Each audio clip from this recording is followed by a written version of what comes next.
अस्सलामुअलैकुम। तो टॉपिक है यहाँ पर स्टैटिस्टिक्स। तो पहले जानेंगे what is statistics. Statistics it is the study of collection, analysis, interpretation, presentation and organisation of data. तो स्टैटिक्स में किस चीज़ की स्टडी की जाती है? अगर हमारे पास कोई डेटा है, इसको कैसे एनालाइज करें, यानी इसको कैसे एनालाइज मीन्स यहाँ पर इसको एग्जामिन करें, इंटरप्रिटेशन कैसे अंडरस्टैंड करें इसको, presentation, act of showing and organization of data. Organization means to arrange raw data in an understandable order. अगर हमारे पास कोई raw data है तो उसको कैसे हम अरेंज करें ताकि वो आसानी से समझ में आ सके। तो सिंपली हम यहाँ पर कहेंगे जो डेटा है with the help of statics, इसको हम एग्जामिन कर सकते हैं, अंडरस्टैंड कर सकते हैं, या इसको हम इस तरह अरेंज कर सकते हैं ताकि वो फिर आसानी से समझ में आ सके। तो यहाँ पर जो स्टैटिक्स है, it has been derived from a Latin word status. जो स्टैटिस्टिक्स है, इसको डिराइव किया गया यहाँ पर एक लैटिन वर्ड यहाँ पर है स्टेटस, मीनिंग है पॉलिटिकल स्टेट। तो इसका मतलब है स्टेटस का मतलब है political state in Latin word. So यहाँ पर व्हाट इज पॉलिटिकल स्टेट? पहले ये जो यहाँ पर पॉलिटिकल स्टेट है, इसमें क्या होता था, it is in its origin. अगर हम देखेंगे स्टैटिस्टिक्स का origin, in this origin statistics was simply the collection of data. तो यहाँ पर सिंपली यहाँ पर डेटा कलेक्ट किया जाता था on different aspects of life of people, जिसमें लोगों के मुख्तलिफ एस्पेक्ट्स यानी मुख्तलिफ पहलू दिखाए जाते थे। इस डेटा में लोगों के मुख्तलिफ एस्पेक्ट्स यानी पहलू दिखाए जाते थे। एस्पेक्ट्स में यहाँ पर आगे पहले फाइनेंशियल कंडीशन उनकी क्या थी, एजुकेशन के बारे में, फिजिकल हेल्थ के बारे में। तो यहाँ पर इस डेटा के जरिए यहाँ पर इन लोगों के जो एस्पेक्ट्स ऑफ लाइफ थे वो देखे जाते थे, यूजफुल टू द स्टेट, जो कि एक स्टेट के लिए यूजफुल यानी बहुत फायदेमंद होते थे। तो यहाँ पर sir Ronald Elmer Fisher, sir Ronald Elmer Fisher जो है is recorded as the father of modern statistics. जो यहाँ पर सर रोनाल्ड एल्मर फिशर है, इसको यहाँ पर कंसिडर रिकॉर्ड किया जाता है फादर ऑफ मॉडर्न स्टैटिस्टिक्स। तो पहले उसके बाद जानेंगे व्हाट इज डेटा। तो डेटा क्या होता है? Observations that are collected as a source of information is called data. अगर हमारे पास कोई लिस्ट ऑफ नंबर्स है जो कोई इंफॉर्मेशन प्रोवाइड कर रहा है, उसको हम बोलेंगे डेटा। तो यहाँ पर लिखा है ऑब्जर्वेशन, उनको बोलते हैं इसमें नंबर्स होते हैं उनको बोलते हैं observations. Observations that are collected, जो कलेक्ट किए जाते हैं as a source of information, जो कि हमें कुछ इंफॉर्मेशन प्रोवाइड करे, इज कॉल्ड डेटा, उसको बोलते हैं डेटा। जैसे यहाँ पर लिस्ट ऑफ नंबर्स है, जैसे 5, 6, 4, 9, 10, ये एक लिस्ट ऑफ नंबर्स है। लेकिन यहाँ पर है जो लिस्ट ऑफ नंबर्स है, marks of 5 students out of 10 in math test. यहाँ पर 5 बच्चों का टेस्ट लिया गया है मैथ में, तो मार्क्स थे आउट ऑफ 10 में। तो एक बच्चे ने यहाँ पर लाए 5 मार्क्स, दूसरे ने 6 मार्क्स, एक ने फिर थर्ड ने 4 मार्क्स, एक ने 9 मार्क्स, और एक बच्चे ने 10 मार्क्स लिए। तो ये यहाँ पर न्यूमरल्स जो है, नंबर्स ऑब्जर्वेशन है, यहाँ पर ये हमें कुछ इन्फॉर्मेशन प्रोवाइड कर रहा है कि किनके बारे में, अबाउट 5 स्टूडेंट्स जिनका यहाँ पर टेस्ट लिया गया है मैथ में, तो उन्हें 10 में से कितने मार्क्स लिए हैं। तो दिस इज कॉल्ड डेटा। तो फिर यहाँ पर है डेटा, यहाँ पर है दो किस्म के, एक तो है ग्रुप्ड डेटा और दूसरा है अनग्रुप्ड डेटा। तो जो ग्रुप डेटा होता है, data which is in the form of class intervals, वो डेटा जो क्लास इंटरवल में होता है, सच एज जैसे 5 to 10, 10 to 15, 15 to 20, या कहेंगे 10 to 20, 20 to 30, 30 to 40। इसमें जो विड्थ होती है, जैसे यहाँ पर 10 to 20, यहाँ पर 10 की डिफरेंस है, यहाँ पर भी 10, यहाँ पर भी 10, या 5 की डिफरेंस हो सकती है, या 50 की या 100 की, तो उसको बोलते हैं विड्थ ऑफ क्लास। तो ये जो ग्रुप्ड डेटा होता है, एक्चुअली ये होता है किनमें, क्लास इंटरवल्स में, इनको बोलते हैं क्लास इंटरवल्स। ये क्लास इंटरवल है, क्लास इंटरवल, ये भी क्लास इंटरवल, ये lower limit, upper limit, lower limit, upper limit, lower limit, upper limit. तो जो ग्रुप डेटा होता है, ये हमेशा होता है क्लास इंटरवल्स में। डाइजेस्ट। तो अब है अनग्रुप्ड डेटा। क्या होता है ungrouped data? Data which is in values और नंबर्स, जो डेटा वैल्यूज या नंबर्स में, जैसे यहाँ पर है 5, 6, 4, 9, 10, ये जो यहाँ पर डेटा है ये तो वैल्यूज में है या नंबर्स में है। So data which is in the values और numbers such as 10, 9, 11, 15 and so on digits, it is called ungrouped data. अब यहाँ पर हमने बात की raw data. What is raw data? तो रॉ डेटा होता है data that has not been processed for use, वो डेटा जो कि आमतौर यूज में नहीं लाया जाता, जो कि आमतौर पर यूज में नहीं लाया जाता। It is sometimes called source data, इसको कभी सोर्स डेटा भी बोलते हैं, एटॉमिक डेटा भी बोलते हैं और प्राइमरी डेटा भी बोलते हैं। तो जो प्राइमरी डेटा यहाँ पर होता है, अगर कोई इंसान कोई रिसर्च कर रहा है, कोई पर्सन कोई रिसर्च कर रहा है, तो उसने कोई डेटा यहाँ पर कलेक्ट किया अपने लिए, अपनी रिसर्च के लिए उसने कोई डेटा कलेक्ट किया, that is called primary data. जो उसने खाली सिर्फ अपनी रिसर्च के लिए यहाँ पर डेटा कलेक्ट किया है, that is called primary data. तो अब यहाँ पर आते हैं इसके बाद मीन, मीडियन और मोड के बारे में।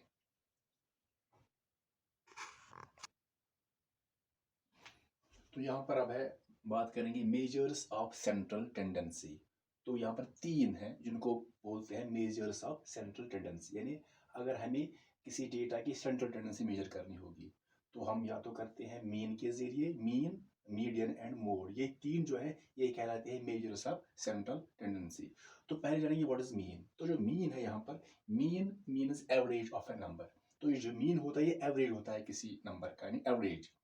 It is considered to be the best measure of central tendency. तो मीन को यहाँ पर कंसिडर किया जाता है best measure of central tendency. तो उसके बाद जानेंगे व्हाट इज मीडियन। तो जो मीडियन होता है, मीडियन मीन्स मिडल वैल्यू और middle term. So it means middle value in the list of given numbers. जो हमारे पास लिस्ट ऑफ नंबर्स है या कोई डेटा अवेलेबल है, तो इसकी जो मिडल टर्म होगी, मिडल वैल्यू जो होगा इसका, वही यहाँ पर मीडियन कहलाएगा उस डेटा का। तो उसके बाद है मोड। तो जो मोड क्या होता है, mode means an observation which occurs maximum number of times in a data is called latest mode. अगर हमारे पास कोई डेटा है, तो अगर उस डेटा में कोई ऑब्जर्वेशन, कोई वैल्यू, कोई नंबर ज्यादा बार आ रहा है, तो वही इस डेटा का मोड बनेगा। तो फॉर एग्जाम्पल यहाँ पर लेते हैं 5, 4, 6, 7, ये तो हमने यहाँ पर एक डेटा लिया 8, ये को लेते हैं 8। तो यहाँ पर हमने यहाँ पर 5 नंबर्स लिए, तो उनको बोलते हैं ऑब्जर्वेशंस भी, वैल्यूज भी, नंबर्स भी और ऑब्जर्वेशंस भी। तो यहाँ पर सपोज करते हैं ये हमारे पास कुछ नंबर्स हैं जो यहाँ पर दिखा रहे हैं एक बच्चे का टेस्ट हुआ है 5 सब्जेक्ट में, तो उसने ये यहाँ पर हर सब्जेक्ट में 10 में मार्क्स थे, तो उसने यहाँ पर सपोज यहाँ पर इंग्लिश में उसने लाए हैं 5 मार्क्स, साइंस में उसने लाए हैं 4 मार्क्स आउट ऑफ 10, यहाँ पर ये मैथ में 6 मार्क्स लाए हैं, फिर यहाँ पर है सोशल साइंस में 7 मार्क्स लाए हैं, और यहाँ पर उर्दू फॉर एग्जाम्पल, तो उसने उर्दू में यहाँ पर लाए हैं 8 मार्क्स। तो अगर हम इस डेटा का मीन निकालेंगे तो कैसे निकालते हैं mean, sum of observations divide by number of observation. तो ये जो डेटा है इट इज अनग्रुप्ड डेटा। तो कैसे निकालते हैं सम ऑफ ऑब्जर्वेशन, जैसे 5 + 4 + 6 + 7 + 8 divide by number of observations, कितने हैं 1 2 3 4 5। तो जब ऐड करेंगे 5 + 4 + 6 + 7 + 8, ये बनेगा यहाँ पर 30 डिवाइड बाई 5। 30 को 5 से डिवाइड करेंगे तो यहाँ पर आएगा 6 वैल्यू। तो जो 6 यहाँ पर है ये इस डेटा का मीन है। दैट मीन्स उसने तकरीबन हर सब्जेक्ट में उसने तकरीबन 6 मार्क्स लाए हैं, तो ये मीन होता है, यानी एवरेज होती है। फिर उसके बाद यहाँ पर है मीडियन। तो मीडियन कैसे निकालते हैं, फॉर एग्जाम्पल अगर हमारे पास यही डेटा अवेलेबल है तो हमें इसका निकालना है यहाँ पर median, that means middle value. तो यहाँ पर हमने इसका पहले निकाल दिया मीन, तो इसका हम कैसे निकालेंगे मीडियन। तो मीडियन के लिए यहाँ पर जो मेथड है, पहले जो हमारे पास डेटा अवेलेबल है उसको हम लाते हैं इंक्रीजिंग ऑर्डर में। तो जैसे यहाँ पर पहले सबसे छोटा नंबर जो 4 है, उसके बाद आएगा 5, उसके बाद 6, उसके बाद 7, उसके बाद 8, 5 4 5 6 7 8। तो first we have to arrange the data in increasing order. तो खाली मीडियन के लिए रूल है, तो हमने यहाँ पर इसको लाया इंक्रीजिंग ऑर्डर में। अब यहाँ पर निकालेंगे इसका median, that means middle value, यानी मिडल टर्म कौन सी, इसकी मिडल नंबर कौन सा है। तो इसके लिए फार्मूला है सिंपल, ऐसे भी कर सकते हैं। कुल यहाँ पर 1 2 3 4 5, यहाँ पर 5 है, तो जो मिडल टर्म बनेगी वो ये बनेगी, क्योंकि इस साइड में भी 2 आ गई, इसमें भी 2, तो ये मिडल है। तो फार्मूला इसके लिए है n + 1 डिवाइड बाई 2। तो ऐसे निकाल सकते हैं कौन टर्म इस डेटा का मिडिल बनेगा। n means number of terms, कितने हैं 1 2 3 4 5, तो n + 1 by 2th term, n + 1 by 2th term. तो ये देखेंगे ये कौन सी टर्म बनेगी, n means number of terms 1 2 3 4 5, सो 5, फिर आगे +1 divide by 2, so 5 + 1 that is 6 by 2, 6 को 2 से डिवाइड करेंगे तो आएगा 3, दैट मीन्स थर्ड टर्म।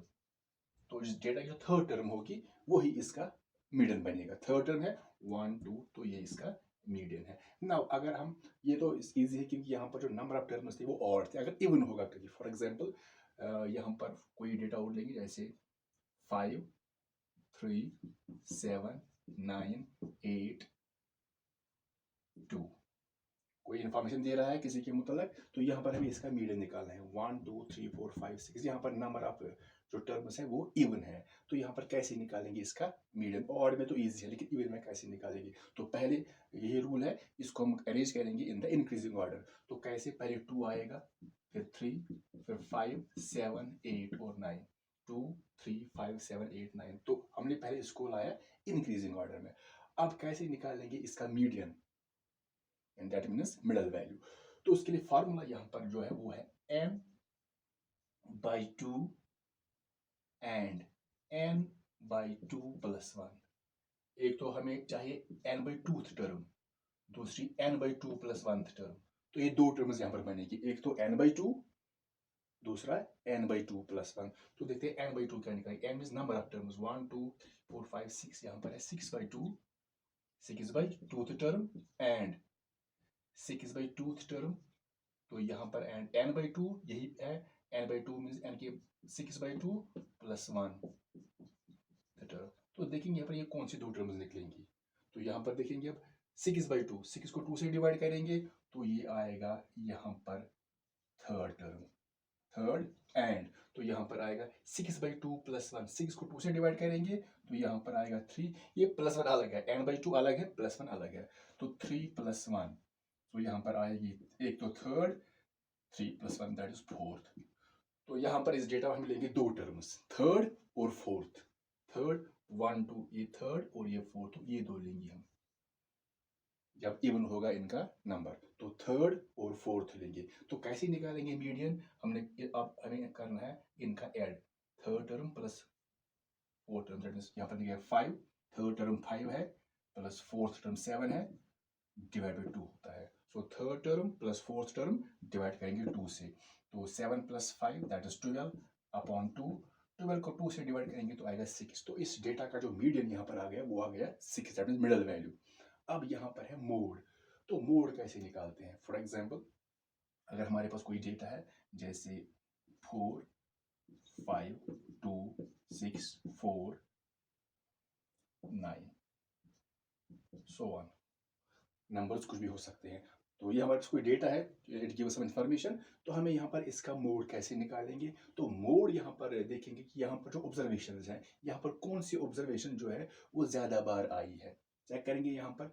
तो इसको यहाँ पर हमें इंक्रीजिंग ऑर्डर लाने की जरूरत नहीं है, वो खाली जब हम मीडियन निकालना होता है उसके लिए हमें डेटा को पहले जरूरी लाना होता है इंक्रीजिंग ऑर्डर में। तो यहाँ पर मोड के लिए ऐसे रखेंगे। तो पहले देखेंगे यहाँ पर कौन सी ऑब्जर्वेशन जो है वो आ रही है, that occurs maximum number of times. वो यहाँ पर 4 है, 1 2, तो 4 दो बार आया है फॉर एग्जाम्पल।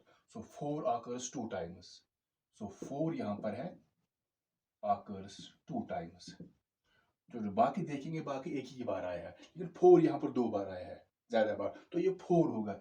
ये इस डेटा का मोड बनेगा, डेटा का मोड। फॉर एग्जाम्पल अगर यहाँ पर कोई नंबर चेंज करेंगे हम, फॉर एग्जाम्पल यहाँ पर है 4 2 1 2, अब हमने डेटा को चेंज किया, तो अब इसमें मोड कौन सा नंबर बनेगा?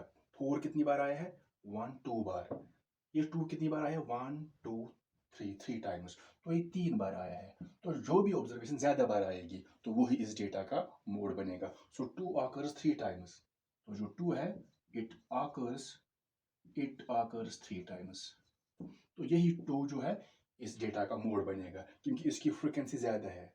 3 मीन्स 2 की फ्रीक्वेंसी 3 है, दैट मीन्स 2 आकर होगा 3 टाइम्स, दैट मीन्स जो 2 की फ्रीक्वेंसी है वो है 3। तो ये था मीन, मीडियन और मोड। तो अब जानेंगे क्या कोई डेटा ऐसा हो सकता है जिसमें मीन, मीडियन और मोड इनका वैल्यू सेम हो सकता है।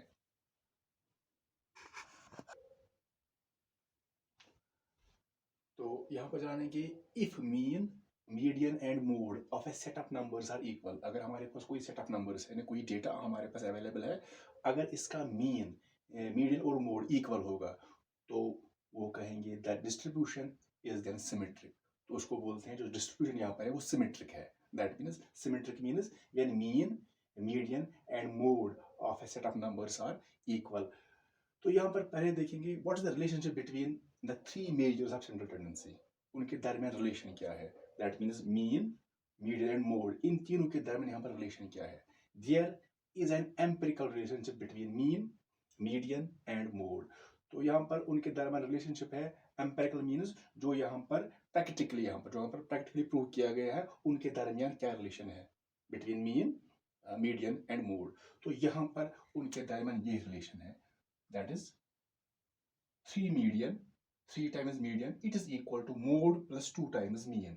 That means अगर हम किसी डेटा का निकालेंगे मीन भी, मीडियन भी और मोड भी, किसी डेटा का, एक ही डेटा का निकालेंगे मीन, मीडियन एंड मोड, फिर इसमें डालेंगे तो ये सेटिस्फाई हो जाएगा. That means 3 times median it is equal to mode plus 2 times mean. So this was about statistics.